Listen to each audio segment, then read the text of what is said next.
welcome. This is Wizzo's Channel 1 and your host is Richard. First of all, I'd like to say hi to all my current subscribers and for you passing by watching my content today. A vast majority of you watch my content but are not subscribed, so please consider subscribing to the channel, press the notification button, leave a comment down below, give us a thumbs up and share it to social media. With that said, let's get on with today's video.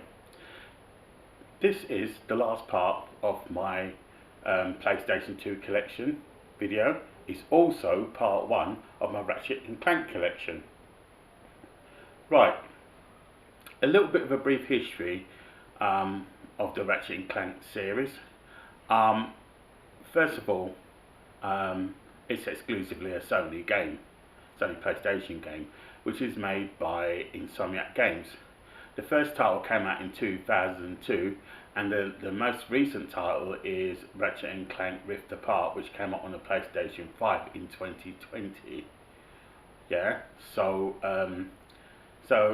that's it. But there's loads of several titles. The biggest amount of titles which came out was on the PlayStation 3. Naming those titles would be like titles like Q-Force, Ratchet and Clank Future, Tools of Destruction, Quest for Booty, and etc, etc. But we'll go into that another time.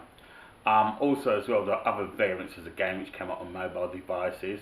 Like for example, Android had a game called Before the Nexus, which is based on the Into the Nexus, which was the last title which came out on the PlayStation 3. Also as well, there are other mobile phone variants as well which came out on the free network when they had their individual phones especially for free. They also had what was called Ratchet and Clank Mobile. Anyway, with that said, apart from that and the other variants, as far as the PSP is concerned, 2 titles came out on the PSP, which is Ratchet and Clank Size Matters and Secret Agent Clank, which was made by High Impact Games. The High Impact Game developers came from Naughty Dog, and the other one came from Insomniac Games. Naughty Dog, you'll probably probably know a lot of their titles. Obviously, Crash Bandicoot and Jak and Daxter titles came out on Naughty Dog. And a few other well-known ones as well, but I'm not going to go into that. So they made the 2 titles.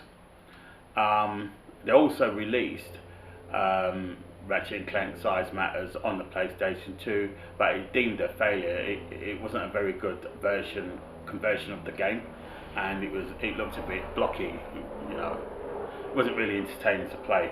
I think it was better left on the PlayStation Portable.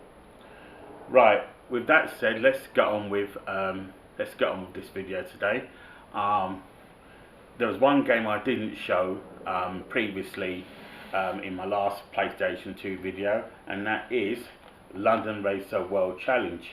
Yeah, that's the back part of it.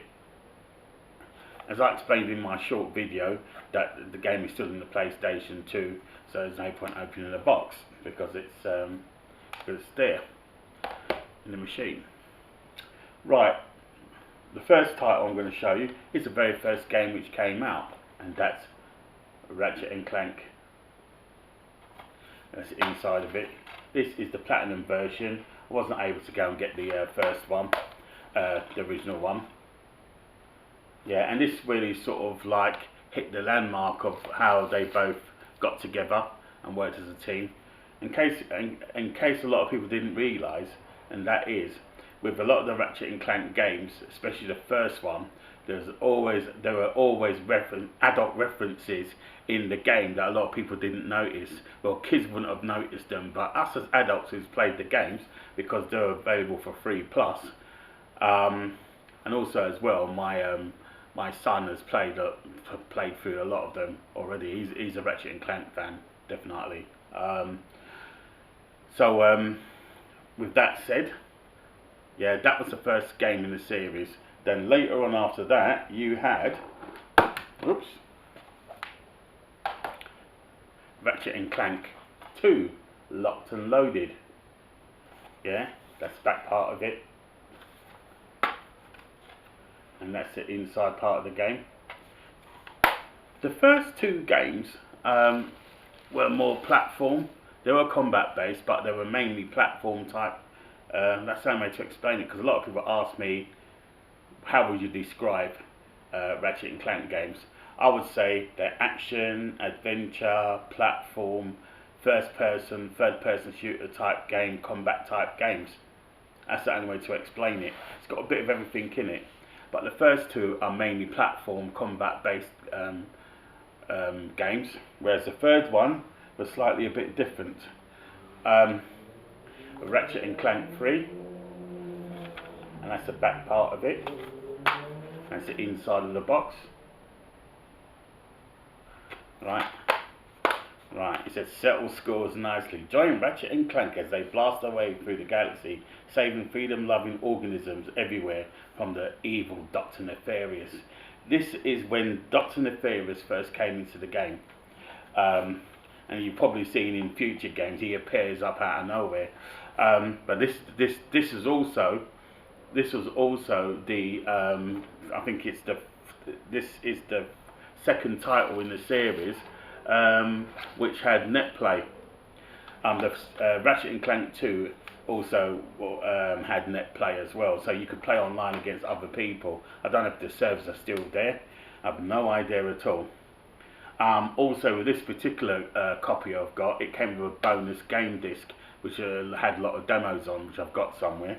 But yeah, if I were to turn around and say what's my favourite Ratchet and Clank game, well, obviously I would say Ratchet and Clank, because that's the first title. It was the most popular one. Second one was good. Third one, as it was more combat based, I enjoyed that as well. But I would turn around and say, exclusively, I would say the first and the third one are my two favourites so far out of that PlayStation 2 series. This is another one that had net play as well, and that's Ratchet Gladiator. That was the final title which came out on the PlayStation 2. This was definitely combat tournament based, so you can play against other people as well online in the tournaments as well. That was online at the time. I don't think the servers are there anymore. How can I explain what this game is like? First and foremost, yeah, Clank wasn't with him in this game physically. He was just like in the background. He was like one of the how can I put it? He was one of the engineers, or sort of his right hand man, but at the base.